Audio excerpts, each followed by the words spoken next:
শেখ হাসিনা দৃঢ় প্রতিজ্ঞ যে তিনি বাংলাদেশে ফিরবেনই এবং তিনি নেতা কর্মী সমর্থকদের আশ্বস্ত করে বলছেন আওয়ামী লীগ সুসংগঠিত হয়ে সর্বশক্তি নিয়ে যেদিন পথে নামবে সেদিন যমুনা কেঁপে উঠবে, সেদিন সত্যি যমুনায় আর নিরাপদে থাকা চলবে না।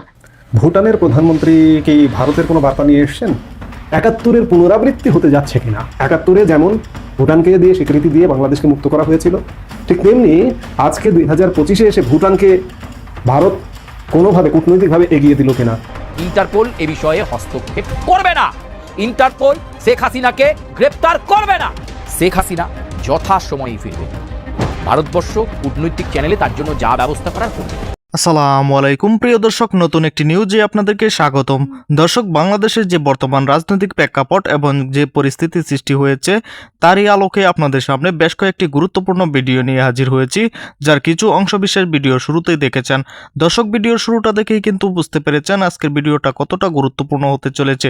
তাই বলবো 1 সেকেন্ডও না টেনে পুরো ভিডিওটি দেখবেন। চ্যানেলে নতুন হলে সাবস্ক্রাইব করে রাখবেন পরবর্তী আপডেট পাওয়ার জন্য।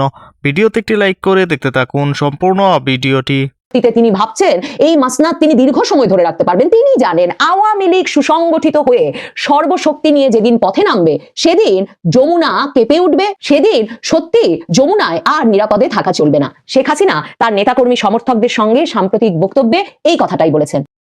তিনি বলেছেন মন খারাপ করে থাকলে চলবে না, ভয়কে জয় করতে হবে। এই অবস্থায় শেখ হাসিনা আর আওয়ামী লীগ ফিরবে কিনা? শেখ হাসিনা আর আওয়ামী লীগ ফিরবেই না।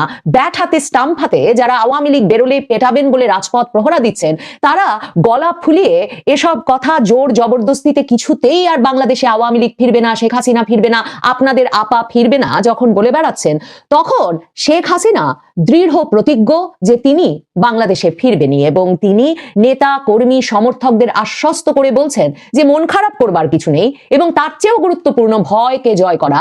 যে ভয়ের রাজত্ব বাংলাদেশে কায়েম হয়েছে, যে ভয়ের রাজত্বের কথা বললাম, যে আপনি আই ডোন্ট কেয়ার ফেসবুকে লিখতে পারবেন না, আপনি বলতে পারবেন না যে আওয়ামী লীগের রাজনীতি নিঃশেষ করে দেওয়া এত সহজ না, আওয়ামী লীগ সমর্থকদের নির্মূল করে দেওয়া এত সহজ না, তার অর্থ কোটি কোটি মানুষের প্রাণ সংহার করা।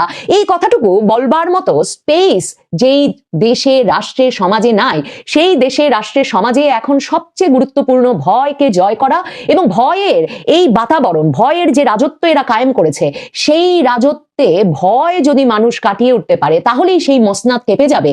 সেটাই শেখ হাসিনা এখন গুরুত্বের সঙ্গে তার নেতা কর্মী সমর্থকদের বলছেন। শেখ হাসিনার কথা নিয়েও ভয়টা কত চূড়ান্ত পর্যায়ে গেছে, মানে ডক্টর ইউনূস তো প্রধানমন্ত্রী মোদী সহ আন্তর্জাতিক সংবাদ মাধ্যমে যখনই সাক্ষাৎকার দিয়েছেন তখনই এটাকে সবচেয়ে গুরুতর সমস্যা বাংলাদেশের বলে অভিহিত করার চেষ্টা করেছেন এবং কোথাও পাত্তা পান নাই। কারণ একজন কথা বলছেন আরেক দেশে বসে এই সোশ্যাল মিডিয়ার যুগে, ফ্রি মিডিয়ার যুগে, আর তাতে বাংলাদেশের সকল আইন শৃঙ্খলা পরিস্থিতি ভেঙে পড়ছে এমন মানে উদ্ভট যুক্তিতে কেউ কর্ণপাত না করলেও বাংলাদেশে এই যুক্তিটা প্রতিষ্ঠা করতে করতে এখন রায়ের পর সরকারের ভয় আরো তুঙ্গে উঠেছে।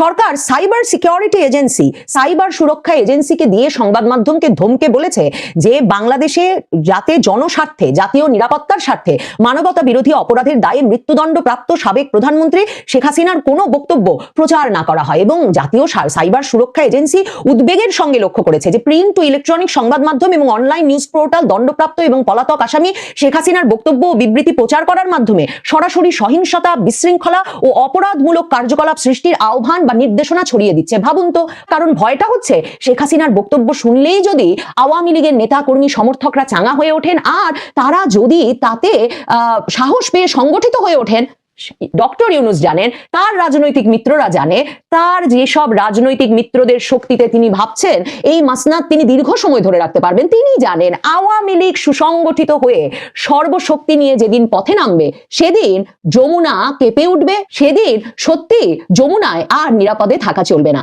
শেখ হাসিনা তার নেতাকর্মী সমর্থকদের সঙ্গে সাম্প্রতিক বক্তব্যে এই কথাটাই বলেছেন। তিনি বলেছেন মন খারাপ করে থাকলে চলবে না, ভয়কে জয় করতে হবে। 13 তারিখের সফল লকডাউন, মানে ঢাকায় লকডাউন ডেকেছিল আওয়ামী লীগ, সেই লকডাউন সারা দেশে পালিত হলো।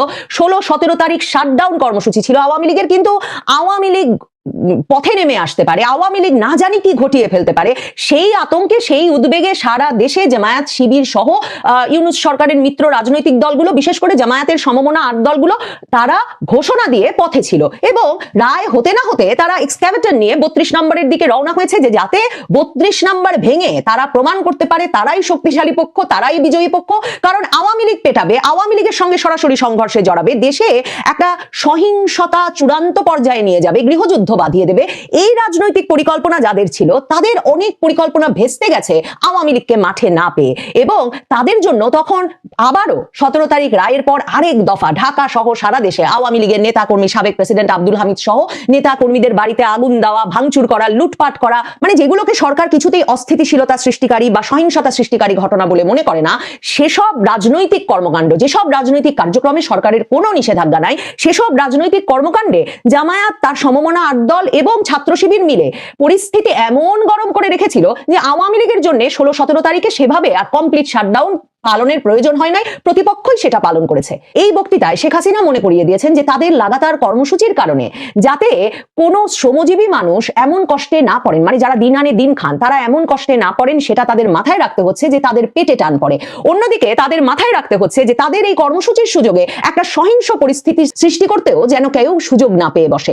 এই সব কিছু মাথায় রেখে তিনি এখনো গুরুত্বের সঙ্গে বলছেন, নেতা কর্মী সমর্থকদের সংগঠিত হতে হবে, সারা দেশে হতে হবে, শুধু ঢাকায় নয়, তৃণমূল পর্যন্ত, যে কাজটা আওয়ামী লীগ করছে গত কয়েক মাস ধরে। মানে ঢাকায় যখন ঢাকা মেট্রোপলিটন পুলিশ কমিশনার হুঙ্কার ছাড়ছেন, তখন দেখা যাচ্ছে বরগুনায় একেবারে হাইওয়ের উপর দিয়ে মিছিল চলছে এবং পুলিশ তখন কিংকর্তব্য বিমূঢ় হয়ে দেখছে এবং সাধারণ মানুষ বাস থেকে হাত নেড়ে স্বাগত জানাচ্ছে।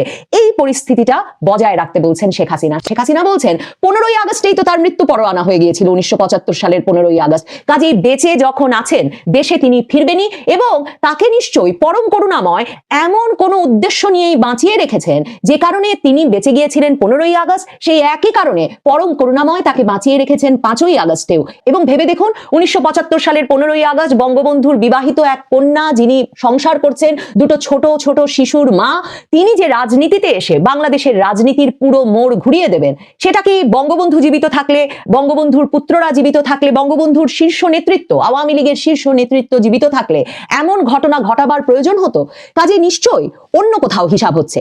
সেই হিসাবে কাউকে নিশ্চয়ই এমন বিপদগ্রস্ত পরিবেশ থেকে, এমন বিপদের থেকে বাঁচিয়ে 15ই আগস্ট, 21শে আগস্ট, 2024-এর 5ই আগস্ট যেই নেত্রীকে, যেই রাজনৈতিক নেত্রীকে বাঁচিয়ে রেখেছে, এবং যেই রাজনৈতিক নেত্রীকে এত কুৎসা রটনার পরেও আন্তর্জাতিক গণমাধ্যম থেকেও বিচ্ছিন্ন করা যায় নাই, আন্তর্জাতিক মনোযোগের কেন্দ্র থেকে সরানো যায় নাই, সেই নেত্রী যে ফিরবেনি, সেটা বলতে সাহস লাগে, সেটা বলতে সৎ সাহস লাগে, সেটা বলতে রাজনৈতিক সততাও লাগে। ভুটানের প্রধানমন্ত্রী কি ভারতের কোনো বার্তা নিয়ে এসেছেন? ভুটানের প্রধানমন্ত্রীর সফর সূচিটাও তিনি সব জায়গায় সাক্ষাৎ করবেন, রিসিভ তো করেছেন প্রধান উপদেষ্টা, তার সঙ্গে আলাদা বৈঠক করবেন, রাষ্ট্রপতির সঙ্গে বৈঠক করবেন, এবং রাষ্ট্রপতির সাথে বৈঠকটা গোপন রাখা হয়েছে। বাংলাদেশের পররাষ্ট্র মন্ত্রণালয়ের যে ব্রিফিং হয়েছে গত বৃহস্পতিবারে, সেই ব্রিফিংয়ে এটা বলা হয়নি। ভুটানের প্রেস ব্রিফিংয়ে কিন্তু বলা হয়েছে যে মহামান্য রাষ্ট্রপতির সাথেও তার সাক্ষাৎ আছে। যাই হোক, বাংলাদেশ এই মুহূর্তে বেশ একটা ক্রান্তিকাল। এই মুহূর্তে ভুটানি প্রধানমন্ত্রী বাংলাদেশ সফর করতে এসছে। প্রিয় দর্শক, সম্পূর্ণ ভিডিওটি দেখলেন, অবশ্যই বুঝতে পেরেছেন ভিডিওটি গুরুত্বপূর্ণ ছিল। দর্শক, এই ভিডিওতে যে তথ্যগুলো আপনারা পেয়েছেন, এ বিষয়ে আপনাদের কি মতামত তা অবশ্যই কমেন্টে জানাবেন, এবং পরবর্তী আপডেট ভিডিওগুলো সবার আগে পেতে চ্যানেলটিকে এখনই সাবস্ক্রাইব করে রাখুন। এই মুহূর্তে বিদায় নিচ্ছি, দেখা হবে পরবর্তী কোনো ভিডিওতে। সে পর্যন্ত ভালো থাকুন, সুস্থ থাকুন। আসসালামু আলাইকুম।